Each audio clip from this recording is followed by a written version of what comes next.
Hey, good morning. Happy Friday. I believe it is the June 3rd. I have some notes. I'm going to start off today by starting a series of videos to help young men or younger men get learn about money. So this title of this will be MGTOW Money Number One. Um, the first thing I hope you do is I hope you buy this book. I'm not selling this book. This is called The Richest Man in Babylon. So I'll hold it up here. And if it's backwards, just it's The Richest Man in Babylon, and it's written by George S. Clason. Clason. Okay? Richest Man in Babylon. That'll give you the 10 rules of gold, and that it will, should be your foundation. Um, If you're just finding out that money is going to be important to you, then okay, I think that is a good starting point. Knowing what you don't know is probably the best thing you can do for yourself. Just be honest with yourself. So, um, I have all the money I'll need for the rest of my life, and I made that money by being what's called a disciplined investor, the 10% rule. All right, so how do you get started? How do I get started? So the first thing you have to do, and it doesn't cost you anything, you may have to use a piece of paper and one of these. I don't know if you know what this is. This is called a pen. I'm just being an asshole, just being a smartass. So it is important that you have a budget. And that is one more of the foundational blocks you have to have in order to be successful. Okay? You have to have a budget. You cannot spend every penny you make every month. That is a disastrous way to live your life, and you will end up losing as you get older in life. So we already have our first goal. Our first goal is, when do I want to retire? And then you backward plan from there.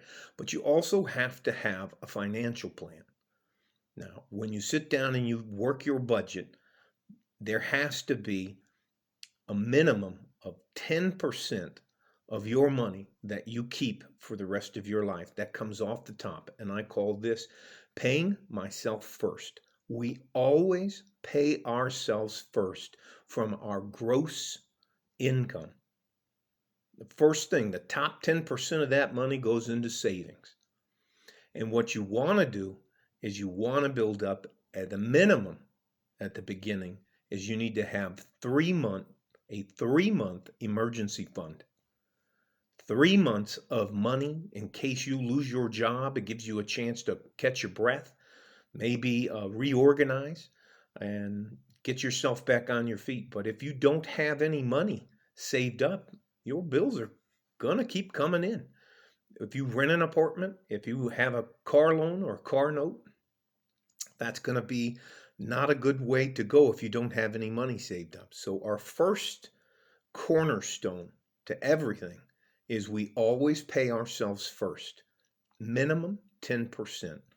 Second thing is we start socking away at least 3 months of an emergency fund, and that'll grow over time. All right. So again, we're going to buy the book, The Richest Man in Babylon, or listen to it on an audiobook or download it or whatever you guys do nowadays. I just like what they call the ka-chunk feeling, or to have it physically in my hand and have the knowledge. I reread the book every once in a while, probably once a quarter. I reread the books and I go over my goals for money. I have some notes over here. I did that one. The other thing is we're going to learn about how we're going to change the way we give gifts.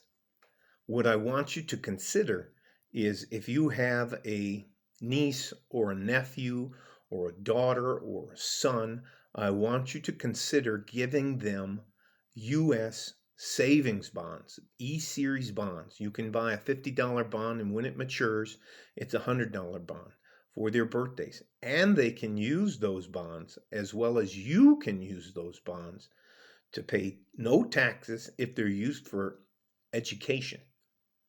I'll say that again.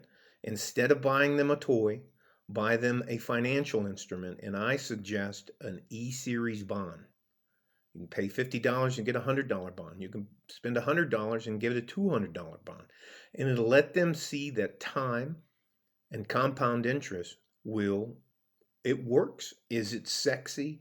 Is it like a pump and dump in a Ponzi scheme or a crypto scheme? No.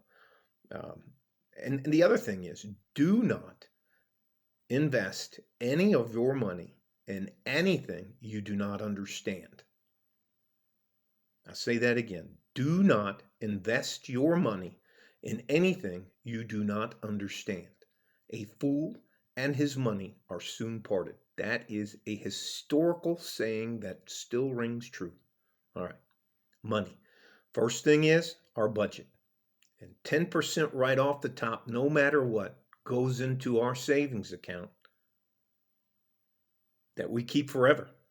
Now, it'll help you once you build up a good cushion of money to get an easy loan at a better interest rate. They're seeing that what they'll see is that you don't live on the edge of your money. You're a good risk. It'll also improve your credit score, which is another thing. You must jealously guard your credit. All right. The other phase we're going to talk about is why we want to become debt free. All right.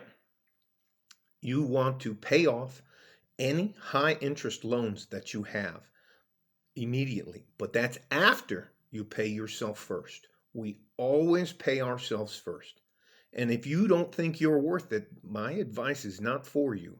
If you don't think you're worth 10% to keep and protect yourself later in life or to build an oh shit fund, then again, my advice is not for you, and I wish you Godspeed.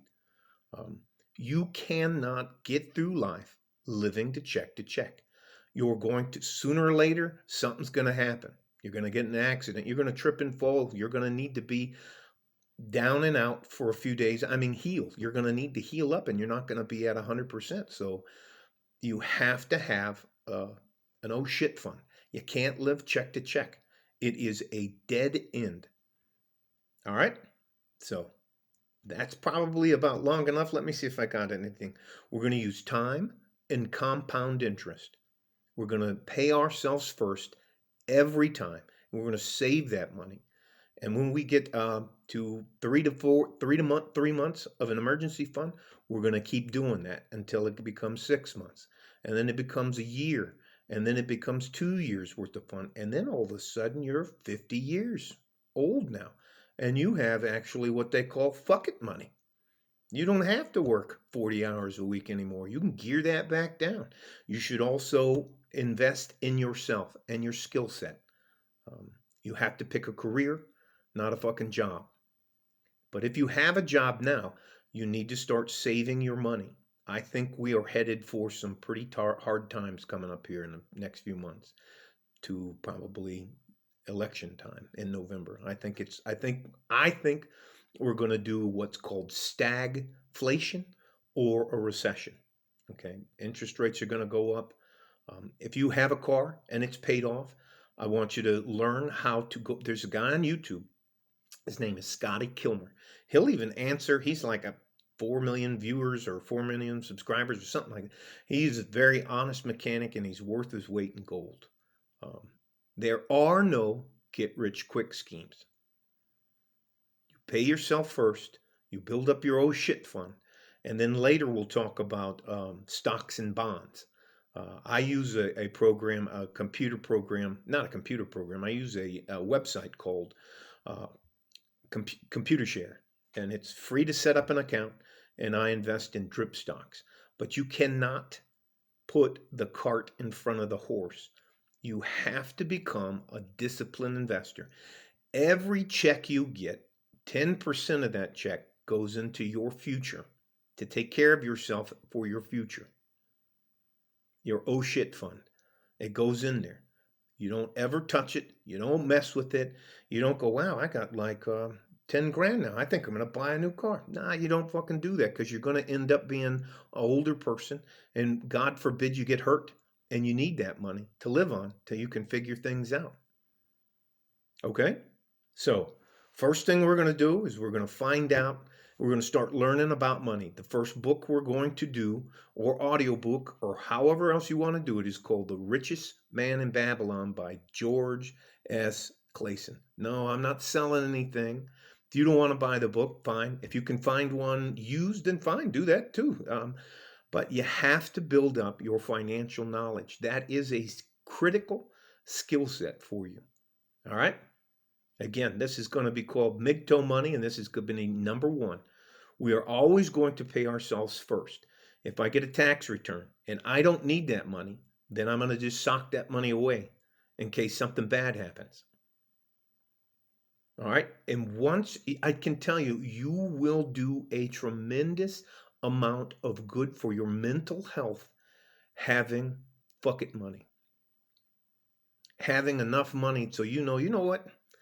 I don't need this little job. I'm going to move on and restart my life. I'm going to go and become a welder. I'm going to go become a carpenter. I'm going to go become a plumber. I'm going to go become a truck driver. I'm going to do what it takes to have an actual career. But you have a cushion. You need that cushion, and that cushion should grow as long as you do. We always pay ourselves first, 10% at a minimum. And any money you come into, which is called a windfall, that you weren't factoring on, it goes into savings. You don't go out and blow it. If you're going to drink, if you want to drink, you stay home. You buy a bottle of liquor and you stay home, and you invite your friends over and they bring some stuff and you guys stay home. Don't go out to these bars. Don't go out burning up your money. Jealously guard your credit. We pay ourselves first. We're going to read and become financially literate. We never invest our money in anything we do not understand. And we do not invest money until we have our oh shit fund all taken care of. All right? Stay safe and healthy. Take care of each other if you can. If you can't, take care of yourself. Like a fart in a G-string from West Texas, El Paso. I'm out of here. Happy Friday.